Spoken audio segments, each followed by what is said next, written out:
It's Saturday, November 24th. Happy Thanksgiving to those of you who celebrate Thanksgiving, and happy Thursday, Friday, whatever day it happens to be, whenever you do see this, probably sometime after Saturday. And let's talk about what happened this week over at xdadevelopers.com.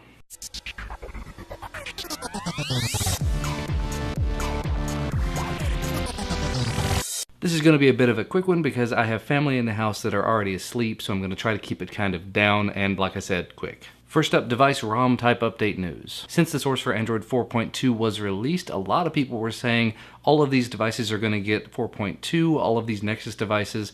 What about the Nexus S? Somewhere or another, it ended up being left out. But according to the story, XDA senior member Kunzo has started working on Android 4.2 for the Nexus S. However, as of actually looking through the original thread, original post on the forum, it appears that the 4.2 link has been removed for the time being, wasn't quite ready to be used as a daily driver, and he didn't want to really put it out there for everybody to be using it and breaking their devices. Breaking, not breaking, just so there's no confusion. But apparently the people that did use it in the time that it was available said that it was pretty stable and it was usable. There were just some minor bugs to it, so I'm guessing maybe it will be back up in the short term. Moving on to some other devices, thanks to XDA late recognized developer Ribellos, there is now a port of CyanogenMod 10 to the Samsung Wave and Wave 2. I'm definitely not familiar with these devices, so this probably is going to mean a lot more to you guys than it will to me, but it says that they came with Samsung's own Bada OS on them, so to take a device that did not come with Android and put Android on it, I'm definitely in favor of that. I think it's a really cool concept.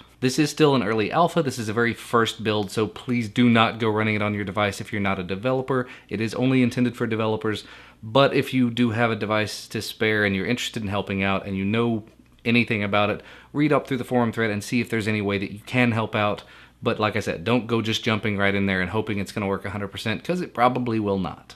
Now, some other really cool and interesting news that's not specifically related to any sort of ROMs or updates or anything like that. An Android engineer shared with XDA a tweet, some news talking about some new UI testing and automation framework tools for Android developers. Specifically, a GUI-based tool for analyzing all of the components of your app that are graphical, and a Java library for helping with the UI automated testing. Definitely cool, and honestly, if you're a developer and you're not writing tests for your code, you're doing it wrong. That's a lesson I've kind of learned the hard way in the last couple of months working as a developer. Yeah, you write tests for your code. You write tests for every bit of it. So for Google to put something out there to make it just a little bit easier for developers, definitely a big fan of that. And the last story I thought I would talk about actually goes right into some of the XDA TV videos, but I'll get to that in just a minute. The Samsung Galaxy camera, an extremely interesting device essentially based around the Samsung Galaxy S3 with a really nice lens, a really nice zoom lens put on the front of it, has been rooted. The root guide was put together by XDA's own elite recognized developer and TV producer Adam Outler,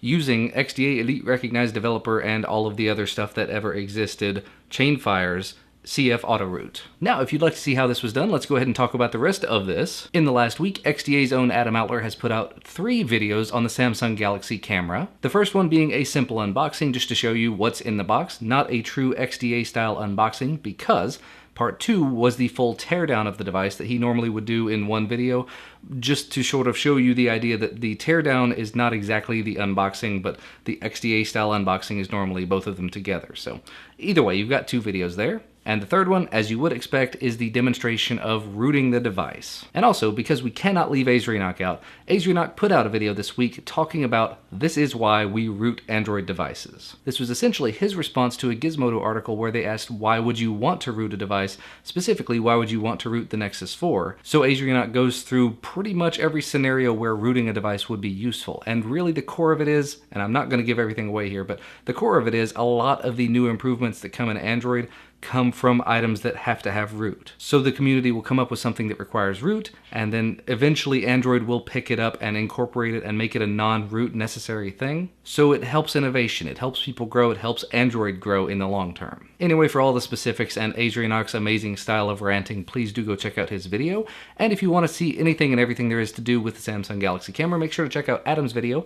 For all of the stories that I did not have a chance to talk about, make sure to check out xdadevelopers.com. As always though, thank you so much for watching. I'm going to take advantage of some of the Black Friday stuff that I participated in and probably go watch my $2 copy of The Hangover. But thank you so much for watching again, and I will see you on Monday.